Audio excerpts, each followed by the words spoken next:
Assalamualaikum warahmatullahi wabarakatuh. Melanjutkan materi yang minggu kemarin tentang tabel dan diagram. Berikutnya yaitu tabel distribusi frekuensi kumulatif dan OGIF. Ini ada di materi halaman 7. Nah, tabel distribusi frekuensi kumulatif itu ada dua, yaitu tabel distribusi frekuensi kumulatif kurang dari dan lebih dari. Kalau kurang dari itu berarti menggunakan tepi atas, kalau lebih dari itu menggunakan tepi bawah. Sebagai contoh ini adalah tabelnya, tabel distribusi frekuensi. Di sini ada nilai teks, di sini ada frekuensi. Nah, bagaimana tabel distribusi frekuensi kumulatif kurang darinya? Lah ini, kita ambil tepi atasnya. Jadi kalau kurang dari itu tepi atas. Tepi atas dari kelas pertama yaitu 39,5. Nah, ini tepi atas kelas kedua 49,5. Jadi batas atas ditambah dengan 0,5 ya. Kemarin sudah saya jelaskan ya. Kemudian frekuensi kumulatifnya bagaimana? Ya kita jumlahkan dari atas. 2. Di sini juga 2. Kemudian 2 ditambah 4 menjadi frekuensi kumulatif di kelas kedua. Kemudian 2 tambah 4 tambah 8. Nah, di kelas 3 ini ditambah terus. 2 tambah 4 tambah 8 tambah 10. Nih. 2 tambah 4 tambah 8 tambah 10 tambah 5. Nih. 2 tambah 4 tambah 8 tambah 10 tambah 5 tambah 1. Nah, hasilnya harus 30. Ini untuk frekuensi kumulatif kurang dari. Jadi di sini tepi atas, ini jumlahnya dari atas dijumlahkan saja. 2 tambah 4 tambah 8 tambah 10 tambah 5 tambah 1 gitu ya.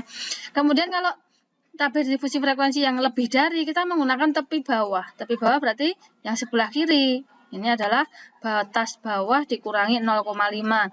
Kelas pertama 30 dikurangi 0,5. Nah, 29,5, 39,5. Jadi pokoknya batas bawah dikurangi 0,5 semua. Kemudian frekuensi kumulatifnya bagaimana? Lebih mudahnya kita dari bawah saja. Dari bawah pertama kan ini 1. Nah, kita juga menulisnya juga 1. 1, kemudian atasnya 5 tambah 5. Nah, 1 tambah 5, 6. Dan seterusnya sehingga 30-nya ini ada di kelas paling atas. Gitu ya. Kalau frekuensi kumulatif kurang dari itu dari atas dijumlahkan ke bawah untuk frekuensinya. Tapi kalau lebih dari itu dari bawah dijumlahkan sampai ke atas. Intinya pokoknya hasil akhir 30 gitu ya. Nah, kemudian tabel frekuensi kumulatif kurang dari dan lebih dari ini nanti digunakan untuk menggambar OGIF. OGIF ada dua, OGIF positif dan OGIF negatif. Kalau OGIF positif berarti menggunakan yang kurang dari, kalau negatif itu berarti menggunakan yang lebih dari. Contoh masuk ke sini lah ini. Tabel yang tadi ini ya. Tabel yang tadi kan tadi sudah membuat frekuensi kumulatif kurang dari kan menggunakan tepi atas tadi ya. Nah, ini kita buat menjadi OGIF positif. Nah, ini di sini seperti biasa ya. Di sini ada angka 0 sampai 39,5. Nah, 39,5 ada di frekuensi 2, 49,5 di frekuensi 6. Jadi yang frekuensi ini kalian buat skalanya sendiri. Karena ini 0 sampai 30. Nah, jadi dibuat skala saja, jangan kok 0, 1, 2, 3 terlalu panjang. Kalian buat skala 5, 10, 15, 20, 25, 30 boleh. Atau 10, 20, 30 ya boleh. Yang penting angka di sini semuanya terpenuhi gitu ya. Nah, kemudian ini adalah OGIF negatif. OGIF negatif berarti menggunakan yang frekuensi kumulatif yang lebih dari. Tadi yang tabel lebih dari. Berarti kalau negatif itu dari atas ke bawah. Kalau positif itu dari bawah ke atas. Itu ya sekelas tentang OGIF dan frekuensi kumulatif. Untuk tabel diagram selesai ya.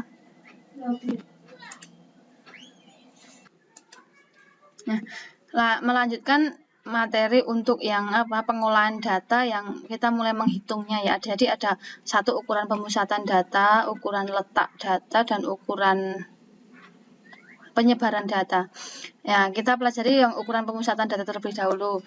Di Classroom sudah saya tuliskan bahwa ukuran pemusatan data ada 3, yaitu mean, rata-rata, median, yaitu titik tengah, modus, itu data yang sering muncul. Nah, untuk mean, jadi kita belajarnya data tunggal dan data kelompok ya. Data tunggal itu berarti datanya yang sedikit, kelompok berarti yang datanya banyak. Untuk menghitung rataan atau rata-rata atau rataan hitung atau mean, jadi rataan hitung, rata-rata, mean itu sama ya. Untuk yang data tunggal, rataan itu biasa disingkat, datanya bisa disingkat dengan X1, X2, X3, X4, dan seterusnya. Adalah data ke-1, data kedua, data ketiga, dan seterusnya sampai data ke N. Nah, cara menghitung rata-ratanya bagaimana? Rata-rata dinotasikan dengan X bar, X dengan topi di atas ya, sama dengan semua data yang ada kita jumlahkan, kemudian dibagi dengan banyaknya data. Ini kan misal data ke 8 berarti dibagi dengan 8. Misal ini XN data ke 10 berarti datanya ada 10 dibagi dengan 10. Atau dituliskan kalau kita ringkas dalam bentuk sigma berarti adalah X bar sama dengan sigma XI. I-nya mulai dari 1, ini kan keterangannya ini, I mulai dari 1 sampai dengan N. Dibagi dengan banyaknya data gitu ya. Jadi ini hanya untuk meringkas ini ya, biar tidak terlalu panjang itu. Jadi sigma itu kan jumlah dari XI. Lah I-nya dari angka berapa? Dari angka 1 sampai dengan N. N-nya berarti banyaknya data itu ya. Nah, ini keterangannya. Contoh, tentukan rata-rata dari ini 60 75 ini. Kita jumlahkan saja langsung 60 tambah 75. Tidak perlu diurutkan dari kecil ke besar ya. Kalau untuk rata-rata kita jumlahkan saja. Di sini ada 6, 1 2 3 4 5 6 berarti dibagi dengan 6. Berarti data ini rata-ratanya adalah 72. Nah, kemudian kalau yang B, nah ini kalau ini sudah berbunyi, ini masih tunggal tapi sudah ada frekuensinya atau banyaknya. Berarti maksudnya ini yang mendapatkan nilai 4 itu ada 3 orang, yang mendapatkan angka 5 itu berarti 7 orang, yang mendapatkan angka 6 itu berarti 12 orang dan seterusnya. Kenapa dibuat seperti ini? Ini untuk meringkas, untuk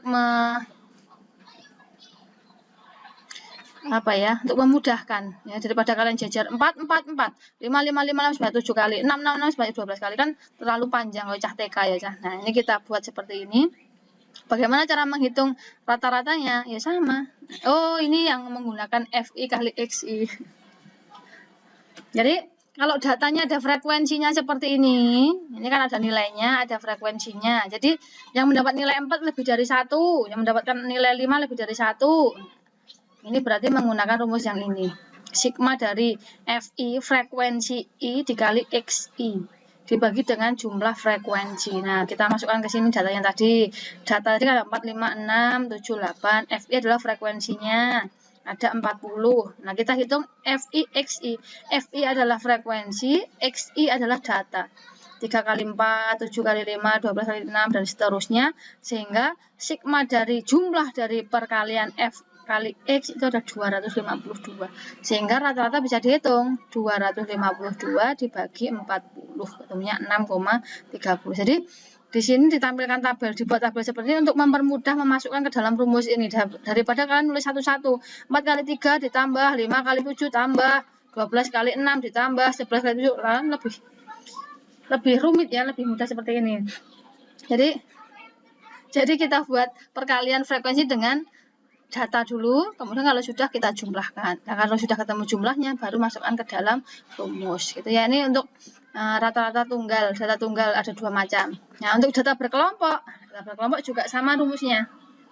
Yaitu X bar sama dengan sigma jumlah dari perkalian frekuensi dengan titik tengah. Kalau berkelompok XI-nya bukan data tapi titik tengah dibagi dengan jumlah frekuensi. Diingat-ingat ya. Kalau tunggal itu berarti XI-nya ini itu ya data itu sendiri karena cuma 1. Tapi kalau berkelompok XI-nya adalah titik tengah karena datanya kelompok. Kelompok itu berarti ya seperti contoh yang tadi membuat poligon, yaitu misalkan 30 sampai 39, 40 sampai 49. Seperti contoh seperti itu. Ini ada data. Nah, ini contoh data berkelompok itu seperti ini.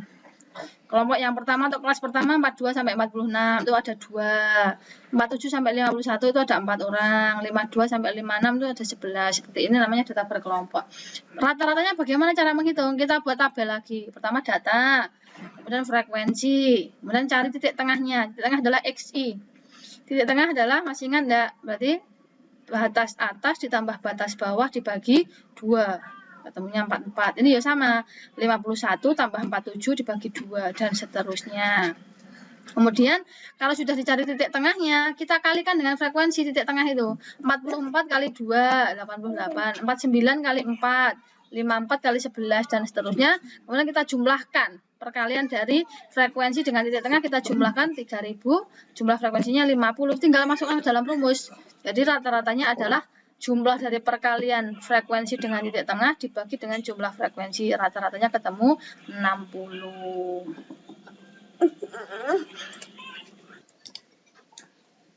Lanjut untuk ukuran pemusatan data yang kedua yaitu modus. Modus itu adalah data atau nilai yang paling banyak muncul atau frekuensinya paling tinggi ya. Untuk modus data tunggal tidak ada rumusnya, kita cari saja. Nih. 2, 3, 4, 2, 4, 5 jadi data berikut. Modusnya berapa? 2. Kenapa kok modusnya 2? Karena 2 munculnya 3 kali. 1, 2, 3. Sedangkan yang lain pasti lebih sedikit. Itu dikatakan sebagai modus. Jadi untuk data pertama modusnya 2. Data ketiga modusnya 5 dan 7. Kenapa 5 dan 7? Karena punya frekuensi tertinggi yaitu 3. Jadi kalau dari data itu kok misalkan 7 itu paling banyak munculnya 3 kali, 5 juga munculnya 3 kali, berarti modusnya ada 2, 5 dan 7. Ininya yang paling banyak muncul. Ini untuk data tunggal gitu ya. Kemudian kalau data berkelompok, nah ini rumusnya. Modus atau MO sama dengan L ditambah D1 dibagi D1 ditambah D2 kali C. L adalah tepi bawah kelas modus. D1 adalah selisih frekuensi kelas modus dengan kelas sebelumnya. D2 adalah frekuensi kelas modus dengan frekuensi kelas sesudahnya. C adalah panjang kelas. Ada yang menggunakan di sini C, ada yang menggunakan P ya, sama saja ya. Kalau kemarin saya menjelaskan menggunakan P. Jadi di sini kan tepi bawah kelas modus. Nah, mana kelas modusnya lah? Berarti misal seperti contoh ini. Kita tentukan kelas modusnya dulu. Nah, di antara data ini berarti kelas modusnya yang mana? Ya frekuensinya paling banyak. Berarti 71 sampai 80. Ini berarti kelas modusnya. Nah, kalau sudah ketemu kelas modusnya, kita cari bawahnya. Mana orang. Nah, ini pembahasan. Nih, jadi kita tentukan kelas modusnya dulu. Kelas modusnya adalah 71 sampai 80 karena apa? Frekuensinya paling banyak. Kalau sudah kita tentukan kelas modus, baru kita cari L-nya, tepi bawah. Tepi bawahnya berarti dari kelas modus itu saja, bukan kelas yang lainnya. 71 sampai 80 berarti tepi bawahnya dikurangi batas bawah dikurangi 0,5, 70,5. D1 adalah selisih frekuensi modus dengan kelas sebelumnya. Frekuensi modus 24, kelas sebelumnya 14, berarti 24 dikurangi 14, D1-nya 10. Kemudian kalau D2, frekuensi kelas modus dikurangi frekuensi kelas setelahnya, jadi 24 dikurangi 19,5. C, panjang kelas berarti 71 sampai 80 itu ada berapa? Kalian hitung apa manual ya boleh. 71, 72, 73, 74, 75 sampai 80 ada 10. Kalau kita menggunakan rumus batas atas dikurangi batas bawah ditambah 1 ya bisa 80 dikurangi 71 kan 9 ditambah 1 10 itu ya boleh. Atau tepi atas dikurangi tepi bawah ya boleh, berarti 80,5 dikurangi 70,5 ketemunya sama 10. Nah ini kalau ini manual ya. Kalau sudah ketemu L, D1, D2, C, gampang tinggal masukkan rumus saja. L-nya 70,5, D1 10, D2 5, 10 kalikan. Ini berarti 10 kali 10, 100. 10 tambah 5, 15. Ini jangan dijumlahkan dulu. Ini kita bagi dulu. Ini juga tidak jumlah ini tidak ya. Penjumlahan terakhir karena tapi polondo peng pololan sudah kalikan dulu, bagi dulu, baru dijumlahkan atau dikurangkan. 100 dibagi 15 itu 6,67. Nah ini baru kita jumlahkan sehingga modusnya 77,17. Hasilnya harus berada di antara ini. 77,17 itu ada di antara 71 sampai 80. Sekilas tentang